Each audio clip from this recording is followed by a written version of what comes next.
The Rescue of Fairy Queen Maeve by Deirdre McCarthy. High on an oak tree, one evening in June, a fairy queen sat and played a fine tune. As she plucked on her harp strings an old Irish air, her sweet, lilting music was heard everywhere. Today was a day that she yearned to be free. Far away from her kingdom she wished she could be. Sometimes being queen, her patience was tested, but after playing her harp she always felt rested. Unbeknownst to the queen, hiding right down below, was a creature in black with a face white as snow. The creature was wearing a smile ear to ear, and the thoughts it was thinking were far from sincere.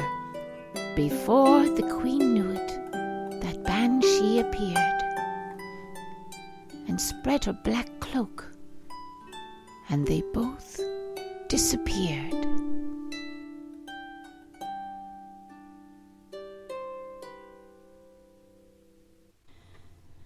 The queen was then taken to cliffs by the sea and kept in a cave with the howling banshee. An hour or two passed till a search had begun. The fairies looked everywhere under the sun. They tried to imagine just where she would go. No queen could they find, though they looked high and low. The queen had been put deep into a trance to endlessly play for the banshee's wild dance. She strummed on her harp through that entire morn, while her fingertips blistered and bleeding were torn.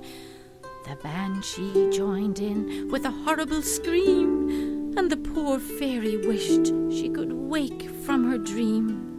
But she didn't know then that back at the fort the fairies had all gathered round to hold court. They agreed on a plan. They knew what to do. They'd send for the leprechauns, Owen and Hugh. The duo were famous throughout fairyland, for their trickery deeds were greater than grand. They soon headed out to look for the queen, and first started searching the place where she'd been, which everyone knew was the royal oak tree. They hoped for a clue as to where she might be. As Owen looked round, he scratched on his beard. Then through the damp leaves a small hedgehog appeared. He waddled around him and sniffed at his shoe, and told him a hawk up the tree had a clue. Owen called out, "Can you please come down here? This hedgehog said you saw the queen disappear." "Yes," said the hawk. "She was with the banshee. They vanished this morning from this very tree. I watched that dark spirit take her off to her cave, and I'm sure if you go there, you'll find your Queen Maeve.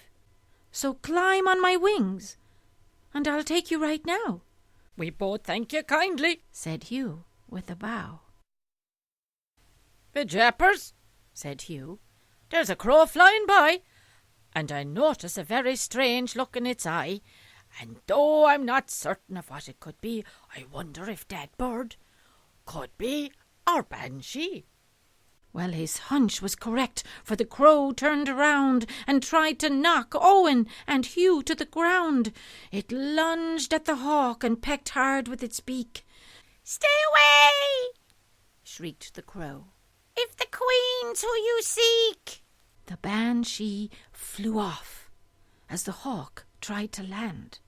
"Well, good luck if she thinks we'll obey her command," said Hugh, as he waved goodbye to the hawk, as he circled above them, heading up the cliff walk.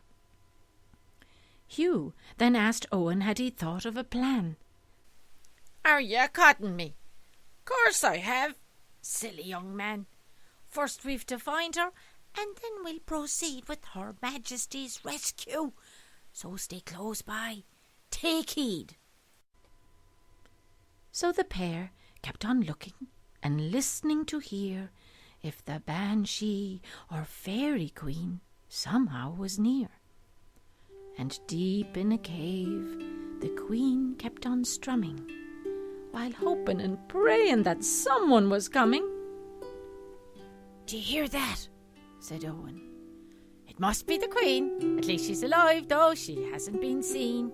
And how do you suppose we're going to get through with this rock in the way, and only us two?" Then Hugh said, "Let's see if there's a small little hole, and we'll squeeze in and rescue her. How's that for a goal?" "Oh, you're good." "Very good," says Owen, quite brightly. "Then come then," says Hugh. "Let's go very quietly." While the waves splashed below them, the pair looked about, till Hugh spied a crack. "We'll get through it, no doubt." So with pushing and shoving the pair did succeed, and they lowered themselves with pure leprechaun speed. The cave was in darkness, except for one spot, and there sat the Queen in the dampness and rot.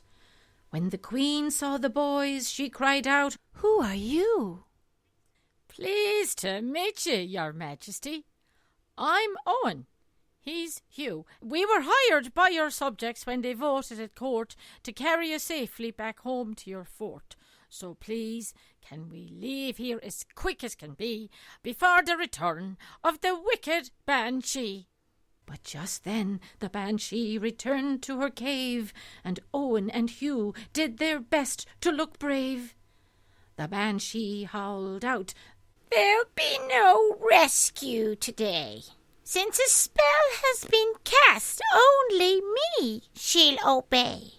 And now you'll pay dearly for acting so sly. Since you've both seen me, prepare ye to die." But Owen recalled an old leprechaun spell, and lifted his arms and let out a yell. "Dalamach, Dalamach, Banshee, Dalamach. Asantir ne nish, Dalamach, Dalamach."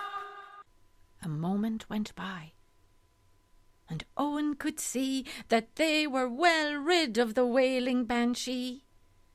The spell was now broken, and the Queen jumped up free and flew round the cave with her harp joyously. With the spirit now gone from her dark evil den, the Queen then gave thanks to the brave little men. They quickly got out of that dark, dreary cave and returned to the fort of the jubilant Maeve. Now safe and set free, the Queen was delighted. And the leprechaun heroes, well, they became knighted. And all was then well throughout Fairyland, for Owen and Hugh did exactly as planned.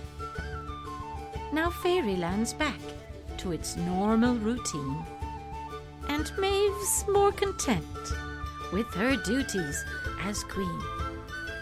And the fairies still talk of those leprechauns brave, and remember the rescue of Fairy Queen